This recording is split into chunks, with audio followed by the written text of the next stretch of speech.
ನಮಸ್ಕಾರ.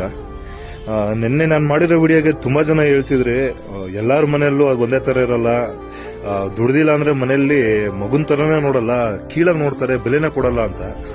ಅದು ನಿಮಗ್ ಮಾತ್ರ ಅಲ್ಲ ಗುರು, ಎಲ್ಲಾ ಲೈಫಲ್ಲೂ ನಡೆದಿರುತ್ತೆ. ಈ ಮಂಜೇಶನು ಅಷ್ಟೇ, ಇವಾಗಿದ್ದಂಗೆ ಮುಂಚೆ ಇರ್ಲಿಲ್ಲ. ಮುಂಚೆ ನಾನು ಒಬ್ಬ ಗ್ಯಾಂಗ್ ಫೈಟರ್ ಆಗಿದ್ದೆ, ಕೂದಲು ಗಡ್ಡ ಬಿಟ್ಕೊಂಡು.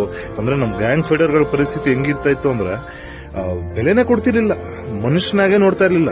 ಯಾವನೇ ಅವ್ನು ಹುಚ್ಚಿನ ತರ ಸಿನಿಮಾ ಅನ್ಕೊಂಡು ಓಡಾಡ್ತಾನೆ, ಫೈಟ್ ಮಾಡ್ಕೊಂಡು ಇವನ್ಗೆಲ್ಲ ಏನ್ ಉದ್ದಾರ ಆಗ್ತಾರ, ಸೆಟ್ಲ್ ಆಗ್ತಾರ ಅಂತ ಅದೇ ತರ ಕೀಳಾಗೆ ನೋಡ್ತಿದ್ರು ನನ್ನ ಟೈಮು. ನನ್ನ ತಮ್ಮ ನನ್ನ ದೇವ್ರ ತರ ಮನೆ ನೋಡ್ಕೊಂತ ಇದ್ದ. ನಾವು ನಮ್ ಗುರಿ ಏನೋ ಸಿನಿಮಾದ ಸಾಧಿಸ್ಬೇಕು, ಏನಾದ್ರು ಮಾಡ್ಬೇಕು ಅಂತ ಹುಚ್ಚಿಟ್ಕೊಂಡು ನಾವು ಓಡಾಡ್ಕೊಂಡಿದ್ವಿ. ಎಲ್ಲಾರ ಲೈಫಲ್ಲೂ ಅದೊಂದು ಟೈಮ್ ಇದ್ದೇ ಇರುತ್ತೆ, ಏನ್ ತೊಂದರೆ ಇಲ್ಲ. ನಮ್ ಕೆಲಸ ನಾವು ನಿಯತ್ತಾಗಿ ಮಾಡ್ಕೊಂಡು ಹೋಗೋಣ. ಇಂಗ್ಲಿಷ್ ಫಿಲ್ಮ್ಗಳಿಗೆ ತೆಲುಗು ತಮಿಳ್ ಡಬ್ಬಿಂಗ್ ಮಾಡ್ತಾ ಇದ್ದೀನಿ, ಡಬ್ಬಿಂಗ್ ಆರ್ಟಿಸ್ಟ್ ಆಗಿ ಮಾಡ್ತಾ ಇದೀನಿ. ಅದ್ರ ಜೊತೆಗೆ ನಾನು ಸೀರಿಯಲ್ ಸಿನಿಮಾದಲ್ಲೂ ಟ್ರೈ ಮಾಡ್ತಾ ಇದ್ದೀನಿ. ಇದೆಲ್ಲರ ಮಧ್ಯನೂ ಜನಕ್ಕೆ ಏನಾದ್ರು ಮಾಡ್ಬೇಕು ಅಂತ ಪ್ರಜಾಸೈನಿಕ ಸ್ಟಾರ್ಟ್ ಮಾಡಿದೀನಿ. ಹೀಗೆ ನನ್ನ ಲೈಫ್ ನಾನು ನಡ್ಸ್ಕೊಂಡು ಹೋಗ್ತಾ ಇದ್ದೀನಿ. ಅಂದ್ರೆ ಎಲ್ಲಾ ಲೈಫ್ ಅಷ್ಟು ಈಸಿ ಅಲ್ಲ ಗುರು, ಎಲ್ಲಾ ಲೈಫಲ್ಲೂ ಕಷ್ಟ ಇದ್ದಿದ್ದೆ, ಎಲ್ಲಾ ಲೈಫಲ್ಲೂ ನೋವಿದ್ದಿದ್ದೆ. ಹಂಗಂತ ಸಾವೊಂದೇ ಪರಿಷ್ಕಾರ ಅಲ್ಲ. ಇರೋದೊಂದು ಲೈಫ್ ನಿಮ್ದಿಯಾಗಿ ಖುಷಿಯಾಗಿದ್ಬಿಟ್ಟು ಎಷ್ಟು ದಿನ ಬದುಕಿರ್ತಿದ್ರು, ಎಷ್ಟು ದಿನ.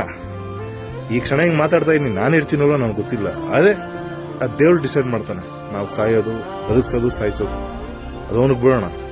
ನಂಬಿಕೆಯಿಂದ ನಾವು ಅದನ್ನ ಹಾಳು ಮಾಡ್ಕೊಳೋದು ಬೇಡ ಅಂತ ಹೇಳ್ತೀನಿ.